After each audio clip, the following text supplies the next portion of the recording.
எப்போ ஓடுதுடா, ஆனா ஸ்பீடா இருக்குன்னு தெரியல. ரொம்ப ஸ்பீடா இருக்கு சார்.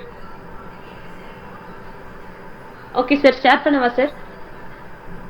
ஓகே ஓகே, நான் மெதுவா நீ இப்போ ரீட் பண்ண நான் இப்போ கரெக்டாக ப்ளே பண்ணிக்கிறேன். Okay sir. தொடர்வது விரிவான செய்திகள். நாடாளுமன்ற மக்களவைத் தேர்தல் நாடு முழுவதும் ஏப்ரல் 19ஆம் தேதி தொடங்கி ஜூன் 1ஆம் தேதி வரை 7 கட்டங்களாக நடைபெற்று வருகிறது. வாக்குகள் ஜூன் 4ஆம் தேதி எண்ணப்படும். அன்றே முடிவுகள் அறிவிக்கப்பட உள்ளன. இதனைத் தொடர்ந்து அரசியல் கட்சிகள் வேட்பாளர் பட்டியலை வெளியிட்டு தீவிர பிரச்சார பணிகளில் ஈடுபட்டு வருகின்றன.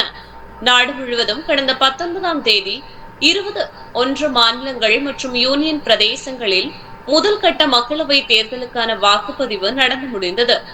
இதில் 60% வாக்குகள் பதிவாகியிருந்தன. இதனைத் தொடர்ந்து ஏப்ரல் 26ஆம் தேதி இரண்டாவது கட்ட தேர்தலும் மே 7, மே 13, மே 20, மே 25 மற்றும் ஜூன் 1 ஆகிய தேதிகளில் மீதமுள்ள கட்டங்களுக்கான தேர்தலும் நடைபெறும். இதன்படி கேரளா, கர்நாடகா, உத்தரப்பிரதேசம் உள்ளிட்ட மாநிலங்களில் உள்ள 89 தொகுதிகளில் நாளை மறுநாள் ஏப்ரல் 26ஆம் தேதி இரண்டாம் கட்ட வாக்குப்பதிவு நடைபெற உள்ளது. இதற்கான வேட்புமனு தாக்கல் கடந்த மார்ச் மாதம் 28ஆம் தேதி தொடங்கி ஏப்ரல் 4ஆம் தேதியுடன் நிறைவடைந்தது.